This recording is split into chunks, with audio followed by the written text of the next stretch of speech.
Hello all, எல்லோருக்கும் வணக்கம். இன்னைக்கு இந்த வீடியோவில் vlog மாதிரி இருக்காது. 6 different types of side dish for chapati recipe தான் ஷேர் பண்ணியிருக்கேன். 6 ரெசிபியுமே கொஞ்சம் டிஃப்ரெண்ட் ஸ்டைலில் இருக்கும். ஹெல்த்தியும் கூட. இதில் நான்வெஜ் கூட இன்க்ளூட் பண்ணியிருக்கேன். ஸ்கிப் பண்ணாமல் பாருங்கள். இதில் ஃபஸ்ட்டாக நம்ம பார்க்க போகிற ரெசிபி எல்லாருக்குமே ஃபேவரட்டான பன்னீர் மசாலா தான். ஹோட்டல் போனால் கூட நிறைய பேர் சப்பாத்தி பன்னீர் மசாலா தான் ஆர்டர் பண்ணி சாப்பிடுவீங்கன்னு நினைக்கிறேன். ஒரு கடாயில் எண்ணெய் சேர்த்துட்டு 2 மீடியம் சைஸ் பெரிய வெங்காயம், 5-6 பல் பூண்டு, கொஞ்சமாக இஞ்சி துண்டு போட்டு நல்லா வதக்கிக்கலாம்.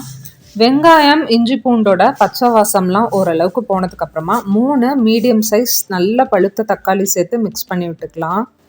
வெங்காயம் தக்காளி கொஞ்சம் சீக்கிரம் வதங்கணுன்னா கல்லுப்பு போட்டு வதக்கிட்டா நல்லாவே சீக்கிரமாக வதங்கி வந்துடும்.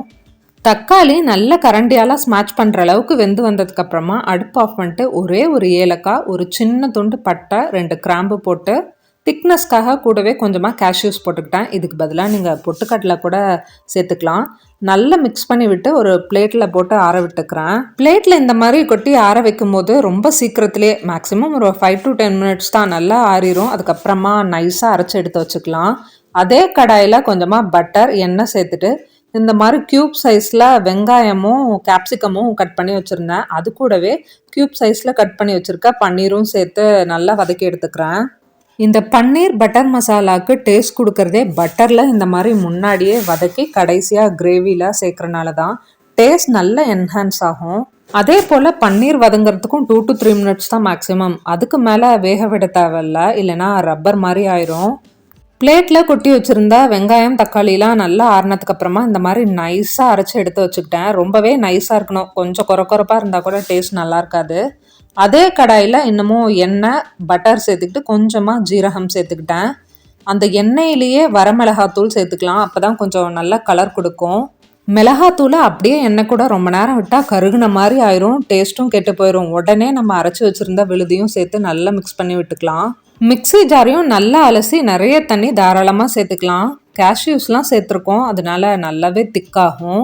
மசாலாவுக்கு கொஞ்சமாக ஜீரகத்தூள், ரொம்ப கம்மியாக நான் மல்லித்தூள் சேர்த்துக்கிட்டேன். எனக்கு ஏதோ அந்த மல்லித்தூளோட ஃப்ளேவர் இந்த கிரேவிக்கு மட்டும் செட் ஆகாத மாதிரி இருக்கும். உங்களுக்கு வேணும்னா கொஞ்சம் ஜாஸ்தி கூட சேர்த்துக்கலாம். மசாலாஸோட பச்சை வாசம்லாம் போயிட்டு கிரேவி நல்லா கொதிச்சு எண்ணெயெல்லாம் பிரிஞ்சு வர ஸ்டேஜில் கடைசியாக நம்ம வதக்கி வச்சுருந்த வெங்காயம், கேப்சிகம், பன்னீர் சேர்த்துட்டு கூடவே கொஞ்சம் பட்டர், கசூரி மெத்தி, கொத்தமல்லி இலை, கரம் மசாலா. ஹோட்டல் டேஸ்ட்டுக்கு வேணும்னா இது வந்து கம்ப்ளீட்லி ஆப்ஷனல். சர்க்கரை இல்லைன்னா நாட்டு சர்க்கரை சேர்த்துக்கலாம். நான் கொஞ்சமாக நாட்டு சர்க்கரை சேர்த்துக்கிட்டேன். பட்டர் எவ்வளோக்கு அதிகமாக சேர்க்குறோமோ அந்தளவுக்கு இந்த கிரேவி வந்து செம்ம டேஸ்ட்டாக இருக்கும். பட்டருக்கு பதிலாக நீங்கள் கீ கூட சேர்த்துக்கலாம். பட் பட்டர் இருந்ததுன்னா கண்டிப்பாக பட்டரே சேர்த்து செஞ்சு பாருங்கள். அடுத்ததாக நம்ம பார்க்க போகிற ரெசிபி பன்னீருக்கு அப்புறமா அடுத்ததாக நம்ம ஹோட்டல் போனால் ஆர்டர் பண்ணுறது மஷ்ரூம் மசாலா தான். மஷ்ரூம் மசாலா தான் பார்க்க போகிறோம். ஒரு கடாயில் கொஞ்சமாக பட்டர், நல்லா இந்த மாதிரி ஸ்லைஸ் பண்ணி வச்சுருக்க மஷ்ரூமை சேர்த்து நல்லா சாட்டே பண்ணி எடுத்துக்கலாம். மஷ்ரூமை வதக்கிட்டு இருக்க கேப்லேயே திக்னஸ்க்காக கொஞ்சமாக கேஷ்யூஸ் சேர்க்கணும். கேஷ்யூஸை இந்த மாதிரி உடச்சி பார்த்து உள்ள புழுலாம் இருக்கான்னு செக் பண்ணிட்டு நல்லா ஹாட் வாட்டர் ஊற்றி ஊற வச்சிட்டேன். நல்லா ஊறி வந்தால் அரைக்கிறப்போ ஈஸியாக இருக்கும். திட்டியாக இருக்காது, நல்லா நைஸாக அரைஞ்சி வரும். இந்த பக்கம் மஷ்ரூம் வந்து ஓரளவுக்கு வதங்கினதுக்கு அப்புறமா உப்பு சேர்த்துக்கிட்டேன். முன்னாடியே உப்பு சேர்த்தா ரொம்ப தண்ணி விட்டுரும், அதனால் நான் அப்புறமா சேர்த்துக்கிட்டேன். ஒரு மிக்ஸி ஜாரில் 2 மீடியம் சைஸ் பெரிய வெங்காயம், கொஞ்சமாக இஞ்சி பூண்டு, 3 மீடியம் சைஸ் தக்காளி கட் பண்ணி போட்டு நல்லா நைஸாக அரைச்சி எடுத்துக்கலாம். மஷ்ரூம் நல்லா வதங்கி வந்ததுக்கப்புறமா இன்னொரு பிளேட்டில் ட்ரான்ஸ்ஃபர் பண்ணிட்டு அதே கடாயில் தான் நான் கிரேவி செய்ய போகிறேன். கொஞ்சமாக எண்ணெய் சேர்த்துட்டு கூடவே உடனே வரமிளகாத்தூள் சேர்த்துக்கிறேன். எண்ணெய் கூட மிளகாத்தூள் சேர்க்கும் போது நல்லா கலர் கொடுக்கும். ரொம்ப நேரம் விடாமல் மிக்ஸ் பண்ணி விட்டுட்டு உடனே அரைச்சி வச்ச விழுதியும் இது கூட சேர்த்து மிக்ஸ் பண்ணி விட்டுக்கிறேன். திக்னஸ்க்காக அப்புறமா கேஷ்யூஸும் அரைச்சி சேர்க்க போகிறோம். அதனால மிக்ஸி ஜாரை நல்லா அலசி நிறையவே தண்ணி சேர்த்துக்கலாம். கிரேவிக்கு தேவையான அளவு உப்பு, 1 ஸ்பூன் ஜீரகத்தூள், 1 ஸ்பூன் மல்லித்தூள், கொஞ்சமாக சோம்புத்தூள். இது வந்து கம்ப்ளீட்லி ஆப்ஷனல். நான் மட்டன் மசாலா கொஞ்சமாக சேர்த்துக்கிட்டேன். இதுக்கு பதிலாக நீங்கள் கறி மசாலா தூள் இல்லைனா சிக்கன் மசாலா கூட சேர்த்துக்கலாம். மசாலாஸ்லாம் சேர்த்துட்டு லிட்டை க்ளோஸ் பண்ணி நல்லா எண்ணெய் பிரிஞ்சு வர வரைக்கும் வேக விட்டு எடுத்துக்கலாம். அந்த கேப்பில் கேஷ்யூஸும் நல்லா ஊறி வந்துருச்சு. இந்த மாதிரி நைஸாக அரைச்சி எடுத்துக்கிட்டேன். கிரேவி நல்லா எண்ணெய்லாம் பிரிஞ்சு வெந்ததுக்கு அப்புறமா கடைசியாக கேஷ்யூஸ் பேஸ்ட்டையும் சேர்த்துக்கிட்டு சாட்டே பண்ணி வச்சுருந்த மஷ்ரூம் கூடவே கடைசியாக கொஞ்சமாக கட் பண்ணி வச்ச கேப்சிகமும் போட்டு மிக்ஸ் பண்ணி விட்டுக்கிறேன். இதுக்கப்புறமா அந்த கேஷ்யூஸோட பச்சை வாசம்லாம் போயிட்டு வேகிற அளவுக்கு ஒரு 5 மினிட்ஸ் வரைக்கும் லிட்டை க்ளோஸ் பண்ணி வேக விட்டு எடுத்துக்கலாம். கடைசியாக கொஞ்சமாக கரம் மசாலா, நாட்டு சக்கரை, பட்டர், கொத்தமல்லி இலை தூவி இறக்குனா சூப்பரான ஹோட்டல் ஸ்டைலுக்கு மஷ்ரூம் மசாலா ரெடி ஆயிடும். இந்த கிரேவிக்குமே எய்தர் பட்டர் இல்லைனா கீ கூட சேர்த்துக்கலாம். ரெண்டுமே செம்ம டேஸ்ட் கொடுக்கும். ட்ரை பண்ணி பார்த்துட்டு எப்படி வந்ததுன்னு கமெண்ட்டில் சொல்லுங்கள். அடுத்ததாக நம்ம பார்க்க போகிற ரெசிபி ஒரு நான்வெஜ் ரெசிபி தான். சிக்கனை வச்சு ஒரு கிரேவி பார்க்கலாம். ப்ராய்லர் சிக்கன் தான் எடுத்திருந்தேன். 1/2 kg சிக்கனை நல்லா வாஷ் பண்ணி வச்சுருக்க சிக்கன் கூட தந்தூரி மசாலா, 1 ஸ்பூன் மிளகாத்தூள், மல்லித்தூள், இஞ்சி பூண்டு பேஸ்ட், தேவையான அளவு உப்பு, கொஞ்சமாக லெமன் ஜூஸ் போட்டு மேரினேட் பண்ணி ஒரு 2 to 3 ஹவர்ஸாவது மினிமம் வைக்கணும். நான் மதியம் போலவே மேரினேட் பண்ணி வச்சுட்டேன். நைட்டு டின்னருக்கு தான் செய்ய போகிறேன். சப்போஸ் நீங்கள் தந்தூரி மசாலா சேர்க்கலன்னா ஜீரகத்தூள், மல்லித்தூள், மிளகாத்தூள், கொஞ்சமாக சோம்புத்தூள், கரம் மசாலாலாம் போட்டு கூட மேரினேட் பண்ணி வச்சுக்கலாம். ஒரு பேனில் எண்ணெய் சேர்த்துட்டு 2 மீடியம் சைஸ் பெரிய வெங்காயம், 3 மீடியம் சைஸ் நல்ல பழுத்த தக்காளி சேர்த்து வதக்கி விட்டுக்கிறேன். இது கூட நான் இஞ்சி பூண்டுலாம் சேர்க்கல. ஏன்னா சிக்கன் மேரினேட் பண்ணி வைக்கும் போதே இஞ்சி பூண்டு பேஸ்ட் போட்டு தான் வச்சுருந்தோம். மேரினேட் பண்ணி ஃப்ரிட்ஜில் வச்சுருந்த சிக்கனை ஒரு 1/2 hour to 1 hour முன்னாடியே ரூம் டெம்பரேச்சருக்கு வர மாதிரி வெளியில் எடுத்து வச்சிடலாம். வெங்காயம், தக்காளிலாம் நல்லா வதங்கி வந்ததுக்கு அப்புறமா அடுப்பை ஆஃப் பண்ணிட்டு கொஞ்சமாக திக்னஸ்க்காக கேஷ்யூஸ் சேர்த்துக்கிட்டேன்.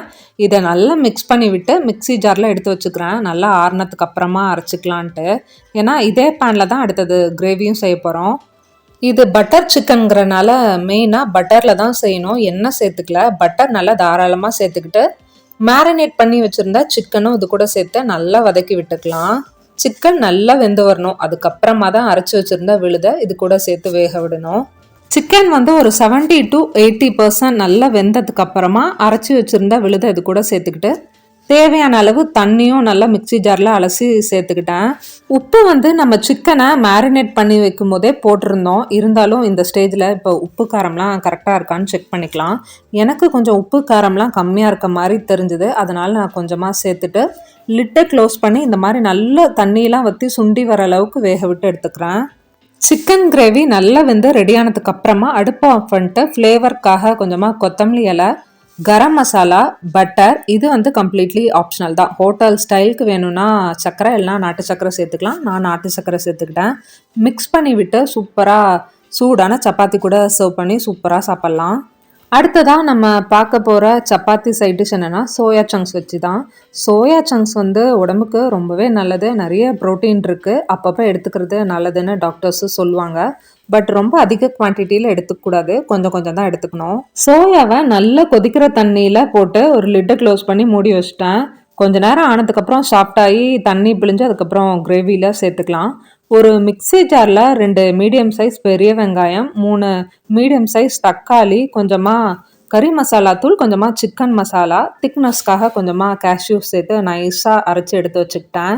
ஒரு கடாயில் எண்ணெய் சேர்த்துட்டு அரைச்சி வச்சுருக்க பேஸ்ட்டையும் அது கூட சேர்த்துட்டு 2 பச்சை மிளகாவை நான் அப்படியே சேர்த்துக்கிட்டேன். மிக்ஸி ஜாரை அலசி அந்த தண்ணியும் சேர்த்துக்கலாம். அரைக்கும் போது நான் இஞ்சி பூண்டு சேர்த்து அரைக்கல. அதுக்கு பதிலாக இப்போ இஞ்சி பூண்டு பேஸ்ட்டாக போட்டுக்கிட்டேன்.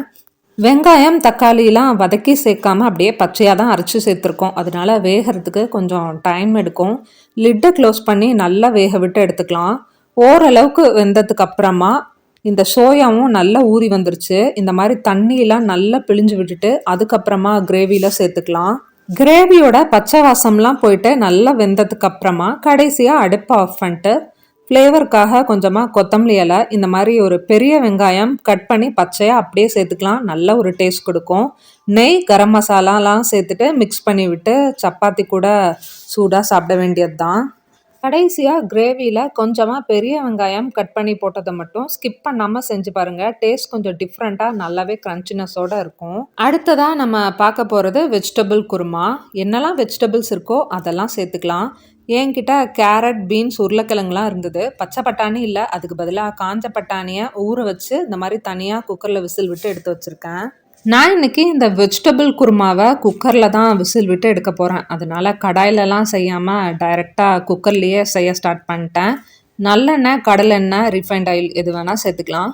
எண்ணெய் சேர்த்துட்டு பட்டை, கிராம்பு, பிரியாணி இலை இந்த மாதிரி பிரியாணி ஸ்பைசஸ்லாம் சேர்த்துட்டு கட் பண்ணி வச்சுருக்க வெங்காயம் எல்லா வெஜிடபிள்ஸும் சேர்த்துட்டு தேவையான அளவு உப்பு, மஞ்சத்தூள், மிளகாத்தூள், மல்லித்தூள் சேர்த்து நல்லா வதக்கி விட்டு கட் பண்ணி வச்சுருக்க ஒரு பெரிய சைஸ் தக்காளியும் இது கூட சேர்த்து வதக்கி லிட்டை க்ளோஸ் பண்ணி அப்படியே வேக விட்டு எடுத்துக்கிறேன். உடனே டைரெக்டாக அப்படியே லிட்டை க்ளோஸ் பண்ணி விசில் விட்டு எடுத்தால் பச்சை வாசம் அடிக்கிற மாதிரி இருக்கும். அதனால ஒரு 5 மினிட்ஸ் பக்கமாக இந்த மாதிரி சும்மா மட்டும் லிட்டை க்ளோஸ் பண்ணி பச்சை வாசம் போகிற அளவுக்கு வேக விட்டுட்டு அதுக்கப்புறமா கொஞ்சமாக தண்ணி சேர்த்து ஒரு 2 to 3 விசில்ஸ் விட்டு எடுத்துக்கிறேன். இந்த குருமாக்கு காலிஃப்ளவர் போட்டு செஞ்சால் செம்ம டேஸ்ட்டாக இருக்கும். என்கிட்ட இல்லாதனால நான் சேர்த்துக்கல. நீங்கள் காலிஃப்ளவர் இருந்தால் கண்டிப்பாக போட்டு செஞ்சு பாருங்கள், டேஸ்ட் சூப்பராக இருக்கும். விசில் வந்துட்டுருக்க கேப்பில் ஒரு மிக்ஸி ஜாரில் கொஞ்சமாக கேஷ்யூஸ், பொட்டுக்கடலை, கசகசா, சோம்பு போட்டு அரைச்சி எடுத்து வச்சுக்கிட்டேன். இந்த குருமாக்கு கண்டிப்பாக தேங்காய் சேர்த்து தான் அரைக்கணும். நான் தேங்காய் கொதிக்க விட வேணாம் கொலஸ்ட்ரால்னு சொல்லி தேங்காய் மட்டும் சேர்க்காம அந்த மாதிரி பொட்டுக்கடலையே ஜாஸ்தியாக போட்டு திக்னஸ்க்காக அரைச்சி எடுத்து வச்சுக்கிட்டேன். நீங்கள் தேங்காய் போட்டு செஞ்சால் பொட்டுக்கடலையை கொஞ்சமாக கம்மி பண்ணிக்கலாம். 3 விசில்ஸ் விசில் தானாக அடங்கினதுக்கு அப்புறமா லிட்டை ஓப்பன் பண்ணி அடுப்பை ஆன் பண்ணிட்டு நம்ம அரைச்சி வச்சுருக்க பேஸ்ட் இது கூட சேர்த்துட்டு வேக வச்சுருந்த பட்டாணியும் இது கூட சேர்த்து ஒரு 5 மினிட்ஸ் மட்டும் வேக விட்டு எடுத்துக்கலாம். கேஷ்யூஸ், பொட்டுக்கடலாம் சேர்த்துருக்கனால உடனே ஆஃப் பண்ணிட்டிங்கன்னா பச்சை வாசம் அடிக்கும். மினிமம் ஒரு 5 மினிட்ஸாவது லோ ஃப்ளேமில் வச்சு கொதி விடுங்க. அப்போ தான் அதோட பச்சை வாசம்லாம் போயிட்டு நல்லாயிருக்கும். கடைசியாக அடுப்பை ஆஃப் பண்ணதுக்கு அப்புறமா கொத்தமல்லி இலை, கரம் மசாலா தூவி இறக்கிட வேண்டியது தான். அந்த 5 மினிட்ஸ் கேப்லேயே நான் தேவையான அளவு சப்பாத்தியும் தேய்ச்சி வச்சிட்டேன். குருமா ரெடி ஆனதுக்கு அப்புறமா 1 by 1 சப்பாத்தி போட்டு எடுக்க வேண்டியது தான். லாஸ்ட்டாக நம்ம பார்க்க போகிற ரெசிபி சன்னா மசாலா தான். அதுவும் இது டிஃப்ரெண்ட்டாக 1 part சன்னா மசாலா. ஈஸியாக ஒரே வேலையாக குக்கர்லேயே சீக்கிரமாக வச்சு முடிச்சிடலாம். ஒயிட் சன்னா இல்லைன்னா பிளாக் சன்னா எது வேணால் எடுத்துக்கலாம். நான் ஒயிட் சன்னா தான் எடுத்திருந்தேன். மினிமம் ஒரு 6 மணி நேரமாவது நல்லா ஊறினா தான் நல்லா வெந்து வரும். காலையில் பிரேக்ஃபாஸ்ட் சாப்பிட்ட கையோடவே ஊற வச்சிட்டேன். நைட்டு டின்னருக்கு செய்ய போகிறனால 6 to 7 மணி நேரம் நல்லாவே ஊறி வந்துடுச்சு. தேவையான அளவு உப்பு போட்டு உங்கள் குக்கரில் எத்தனை விசில் வந்தால் நல்லா வேகுமோ அந்த அளவுக்கு விசில் விட்டு எடுத்துக்கோங்க. விசில் வந்துட்டு இருக்க கேப்பில் ஒரு மிக்ஸி ஜாரில் 2 மீடியம் சைஸ் பெரிய வெங்காயம், கொஞ்சமாக இஞ்சி பூண்டு, 3 மீடியம் சைஸ் நல்ல பழுத்த தக்காளி, கொஞ்சமாக நான் சன்னா மசாலா, மிளகாத்தூள் சேர்த்துக்கிட்டேன். சன்னா மசாலாவுக்கு பதிலாக நீங்கள் மல்லித்தூள், ஜீரகத்தூள், சோம்புத்தூள் கூட சேர்த்துக்கலாம். என்கிட்ட இருந்தனால சேர்த்துக்கிட்டேன். திக்னஸ்க்காக அப்படியே கொஞ்சமாக கேஷ்யூஸும் சேர்த்து நல்ல மையாக அரைச்சி எடுத்து வச்சுக்கலாம். விசில்ஸ்லாம் சவுண்டு தானாக போனதுக்கு அப்புறமா லிட்டை ஓப்பன் பண்ணி பார்க்கலாம். ஓரளவுக்கு இந்த மாதிரி சன்னா நல்லா ஒரு 80 to 90% நல்லாவே வந்துருச்சு. அரைச்சி வச்சுருந்த விழுதை இது கூட போட்டு தேவையான அளவு தண்ணியும் சேர்த்துக்கலாம். திக்னஸ்க்காக கொஞ்சமாக கேஷ்யூஸும் சேர்த்துருக்கோம். இருந்தாலுமே நான் இந்த 1-2 சன்னாவை கரண்டியாலேயே ஸ்மாஷ் பண்ணி விட்டுக்கிறேன். இதுவும் நல்லா திக்னஸ் கொடுக்கும். தாராளமாக 1 ஸ்பூன் அளவுக்கு நெய் சேர்த்துட்டு லிட்டை க்ளோஸ் பண்ணி ஒரு 3 விசில்ஸ் விட்டு எடுத்துக்கலாம். விசில் தானாக போனதுக்கு அப்புறமா ஓப்பன் பண்ணிட்டு கடைசியாக கொஞ்சமாக ஃப்ளேவருக்காக கசூரி மெத்தி சேர்த்து சுட சுட சப்பாத்தி கூட சர்வ் பண்ணி சூப்பராக சாப்பிட வேண்டியது தான். இதோட இந்த வீடியோ முடியுது. நெக்ஸ்ட் இதே போல் இன்ட்ரெஸ்டிங்கான வீடியோவில் உங்கள் எல்லாரையும் மீட் பண்ணுறேன். அது வரைக்கும் பாய்.